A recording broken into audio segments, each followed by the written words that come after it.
اللہ کریم نے قرآن مجید میں فرمایا ہے کہ لَقَدْ مَنَّ اللَّهُ عَلَى الْمُؤْمِنِينَ إِذْ بَعَثَ فِيهِمْ رَسُولًا، فرمایا تحقیق اللہ نے مومنوں پر احسان فرمایا ہے کہ انہیں اپنا رسول عطا فرمایا ہے۔ اس کا صرف ترجمہ کبھی بندے کی سمجھ میں آ جائے نا تو سارا میلاد اس کی سمجھ میں آ جاتا ہے۔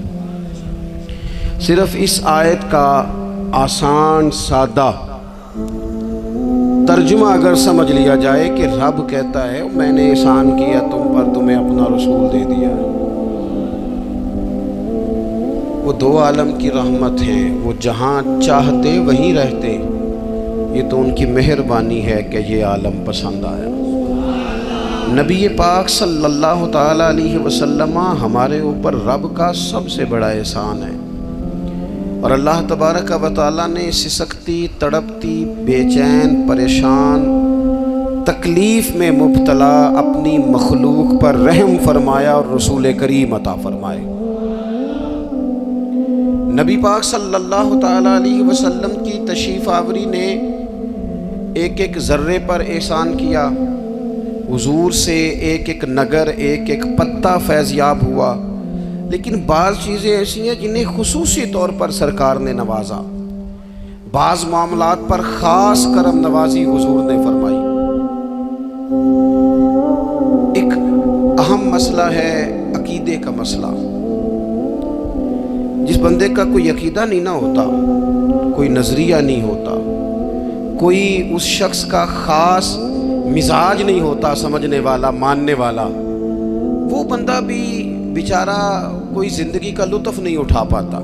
اس کا کوئی نظریہ ہی نہیں ہے، کوئی سوچ ہی نہیں ہے، کوئی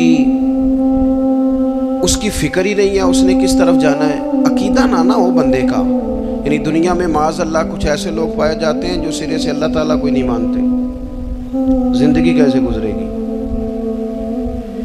وہ اپنی توجہات کا قبلہ کسے بنائیں گے؟ اور پھر دنیا میں کچھ لوگ ایسے گزرے جو کئی خداؤں کے قائل، کئی، اور پھر اہل عرب کا تو یہ حال کہ 360 بتوں کے سامنے جھکتے۔ مجھے بتائیے جس بندے کو یہی خبر نہ ہو میرا خالق اور مالک کون ہے، جس کو یہی پتہ نہ ہو کہ میرا رزق کہاں سے آتا ہے، میں نے مانگنا کہاں سے ہے، جس سے یہ خبر ہی نہ ہو کہ میری دعاؤں کا رخ کس طرف ہونا چاہیے، اس کی بھی کوئی زندگی ہے؟ نبی پاک علیہ السلام نے سب سے بڑا احسان یہ فرمایا ہے کہ ہمیں عقیدہ توحید سکھایا ہے۔ حضور نے ہمیں ہر جگہ سے چھڑا کے رب کریم کی بارگاہ میں سجدہ کرنے کا حکم دیا ہے۔ عرب کے لوگ جو تھے وہ بڑی وہم کا شکار تھے، بڑی اوہام پرستی کا شکار تھے۔ یہ آج کل بھی وہم بہت زیادہ ہے نوجوانوں میں، یعنی کوئی فیصلہ پکا ہے ہی نہیں، کوئی پکی بات ہی نہیں کرتے، یہ کر لوں کہ نہ کروں، اگر آپ کہتے ہیں تو کر لیتا ہوں، ویسے اس میں فلانی کمزوری بھی ہے، اور اگر میں نے نہ کیا تو فلاں مشکل بھی ہے۔ بھئی جس بندے نے قوت فیصلہ ہی نہیں پائی، اس نے ارادہ ہی پکا نہیں کیا کہ اس نے کدھر جانا ہے، تو وہ سفر کیسے کرے گا؟ سفر تو اس بندے کا مکمل ہوتا ہے جو سفر شروع کرتا ہے۔ عرب کے لوگ بھی بڑے اوہام پرستی کا قائل تھے۔ وہ جب قربانیاں کرتے تھے تو ان کا گوشت لا کے کعبے کی دیواروں کے ساتھ ملا کرتے تھے، یہ قبولیت کی علامت ہے۔ سارے کپڑے اتار کے کعبے کا طواف کرتے تھے، جب احرام باندھ لیتے، حج عمرے کا ارادہ کرتے تو دروازوں سے داخل نہیں ہوتے تھے۔ وہ کہتے تھے کہ دروازے گناہگار ہیں اور ہم چونکہ اب نیک کام کر رہے ہیں لہذا اوپر سے ہو کے آئیں گے۔ رسول کریم علیہ السلام نے انہیں ان سارے وہموں سے، ساری پریشانیوں سے، ان ساری بدشگونیوں سے نکال کے کہا اللہ تمہارا مالک ہے، اللہ تمہارا محافظ ہے، ہوگا وہ جو رب چاہے گا۔ ذرا سی بات پہ سہم جانا، ذرا سی بات پہ ڈر جانا۔ حضور نے لوگوں کو قوت فیصلہ عطا کی، اور اتنی بڑی قوت فیصلہ حضور نے دی کہ کل تک جو فیصلہ کر نہیں نہ پا رہے تھے، آج انہوں نے اس طرح کے فیصلے کیے کہ اپنی ساری کی ساری اولادیں لے کر وہ میدانوں میں کھڑے ہو گئے۔ وہ ڈٹ گئے کہ ہم نے کفر کے مقابلے میں جہاد کرنا ہے۔ انہوں نے طے کر لیا کہ حق کیا ہے، سچ کیا ہے۔ نبی پاک علیہ السلام نے ہمیں عقیدہ توحید دیا اور وہ طے کر کے دیا ہے نبی پاک نے، سجدہ سوائے اللہ کے کسی کو جائز، اگر کوئی عبادت کی نیت سے کرتا ہے تو سجدہ کفر ہے، اور اگر تعظیم کی نیت سے کرتا ہے تو حرام ہے۔ اعلیٰ حضرت بریلوی رحمۃ اللہ علیہ نے 50 کے قریب دلائل کتاب و سنت سے اور 100 سے زیادہ دلائل فقہ اور اصول فقہ سے بیان فرمائے ہیں کہ کسی اور کے لیے تعظیمی سجدہ بھی حرام ہے۔ نبی پاک علیہ السلام تشریف فرما تھے تو کچھ جانوروں نے آ کے حضور کے قدموں پہ سجدہ کیا، پیش نظر ہے وہ نوبہار اور سجدے کو دل ہے بے قرار، روکیے سر کو روکیے یہی تو امتحان ہے۔ کچھ جانوروں نے جب سجدہ کیا تو صحابہ عرض کرنے لگے یا رسول اللہ صلی اللہ تعالیٰ علیہ وسلم ہمارا بھی دل کرتا ہے، تو حضور نے فرمایا بھی سجدہ سوائے رب کے کسی کے لیے جائز نہیں ہے، ہاں اگر جائز ہوتا تو میں خاتون سے کہتا کہ اپنے شوہر کو سجدہ کرے۔ نبی پاک علیہ السلام نے حد بندی کر دی۔ اور پھر دیکھیں یہ جو ہم میلاد مناتے ہیں نا، یہ میلاد اللہ تعالیٰ کی توحید کا بہت بڑا اعلان ہے۔ ہم کہتے ہیں نبی پاک کا میلاد ہوا، جس کا میلاد ہوتا ہے وہ خدا نہیں ہوتا، جو پیدا ہوتا ہے وہ رب۔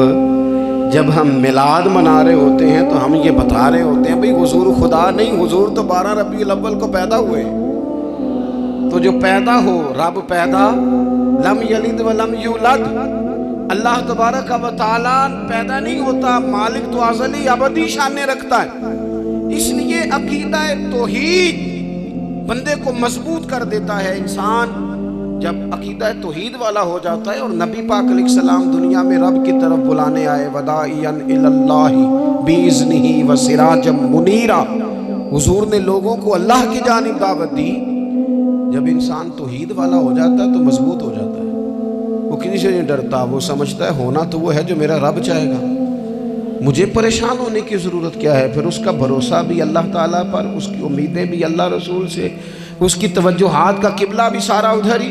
تو حضور نے لوگوں کو عقیدہ دیا، مضبوط کیا۔ رسول پاک صلی اللہ تعالیٰ علیہ وسلم نے ذہنوں کو پختگی عطا فرمائی۔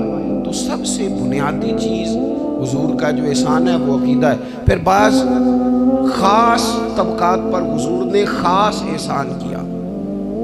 آج بھی پوری دنیا میں ڈھنڈورا پیٹا جاتا ہے عورتوں کے حقوق کا، پوری دنیا کے اندر، اور بعض لوگ عورتوں کو بڑا دھوکہ دیتے ہیں، کہتے ہیں تمہیں حق نہیں ملتے لہٰذا تم سڑکوں پہ آ جاؤ، معاذ اللہ، تمہیں حق نہیں ملتے لہٰذا تم معاذ اللہ بازاروں کی رونق بن جاؤ۔ عورتوں کو بڑا پریشان کیا جاتا ہے حقوق کے تعلق سے۔